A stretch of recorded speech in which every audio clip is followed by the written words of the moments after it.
Oi gente, tudo bem? Vamos então para mais uma pílula e o assunto de hoje é escrituração contábil. Mas olha só, já fico alerta que eu não vou te explicar sobre balanço patrimonial, eu não vou te explicar também sobre balanço de resultado econômico, porque eu não tenho conhecimento técnico sobre isso, né?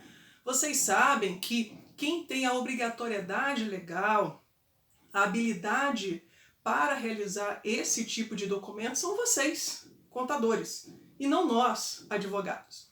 Então, feita essa primeira ressalva, né, que eu não vou te explicar sobre isso porque eu não sei, o próprio Código Civil fala que quem está habilitado para realizar esse tipo de documento é o contabilista, né, que é formado aí em ciências contábeis. Eu não tenho conhecimento técnico para isso. Agora, o que eu vou conversar com você? Sobre os aspectos legais dessa necessidade de escrituração contábil. E aí eu começo a conversar a partir do artigo 1179 do Código Civil, que traz essa obrigatoriedade dessa escrituração para quem? Para o empresário individual e para a sociedade empresária, e também traz a necessidade do levantamento do balanço patrimonial e de resultado econômico, né? Só que esse mesmo artigo, lá no parágrafo 2º, ele traz uma exceção a essa regra. Ele dispensa essa necessidade de escrituração para o pequeno empresário. E aí você pode se perguntar, mas Paola, quem é o pequeno empresário? Antigamente dominava o entendimento de que esse pequeno empresário seria a microempresa e a empresa de pequeno porte. No entanto, nós tivemos a Lei Complementar 123 de 2006, que lá no seu artigo 68 disse quem é o pequeno empresário, né? Trouxe o conceito do pequeno empresário e ficou estabelecido que seria o MEI.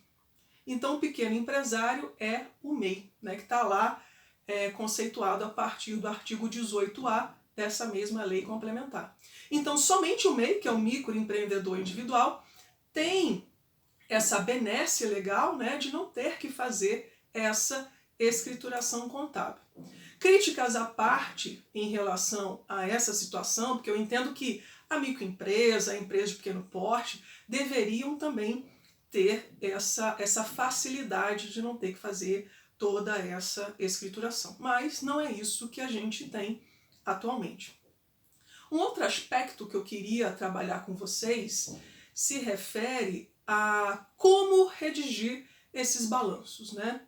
E o artigo 1183 do Código Civil, ele é muito claro ao prever que o balanço patrimonial, o balanço de resultado econômico, né, e toda essa parte de escrituração precisam ser redigidas, primeiro, em língua portuguesa e, em segundo, usando a nossa moeda corrente, ou seja, atualmente é o real.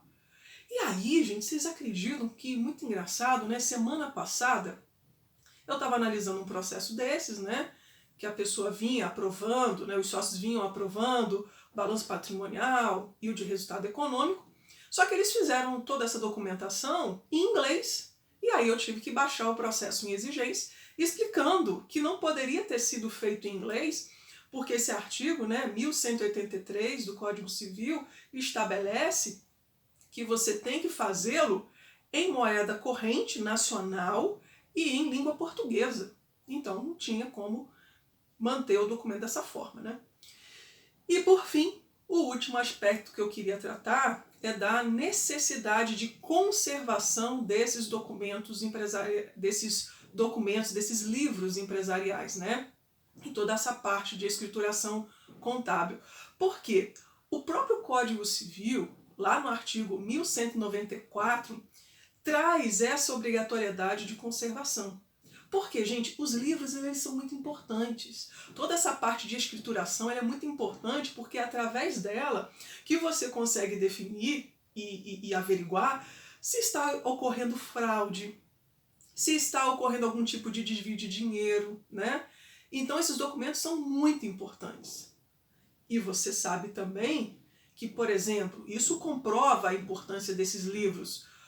você sabe que uma das cláusulas obrigatórias do distrato, seja de uma sociedade limitada, seja de uma ERELI, é a necessidade de você apontar quem guardará os livros contábeis, né? Você tem que dizer quem é que vai guardar esses livros.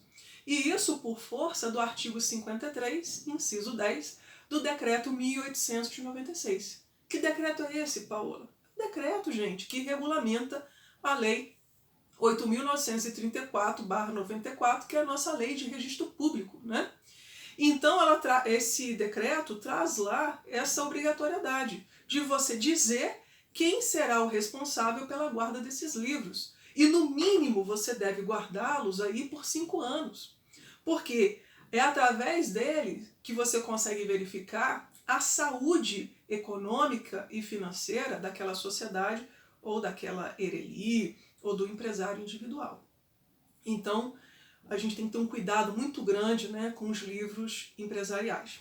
Bem, eram essas as considerações que eu gostaria de fazer. Eu espero que você tenha gostado, que você tenha curtido e nos vemos nos próximos vídeos. E se você gostou do material, por favor, compartilhe, tá bom? Então, um abraço, um beijo para todos e nos vemos nos próximos vídeos. Tchauzinho!